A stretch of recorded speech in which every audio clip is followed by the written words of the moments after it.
please go and subscribe. And if you're not seeing this face for the first time, welcome back.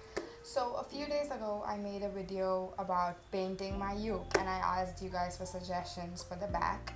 But eventually, I just did it on my own.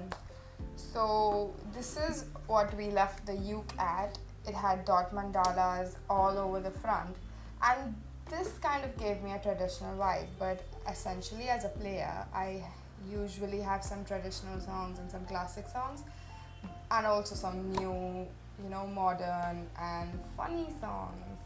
So I decided to give it a revamp in a way that it would signify both my musical spheres. So I decided to do this. I know it's a little different and it's not what everybody would like, but I just love all the faces that are on my uke right now.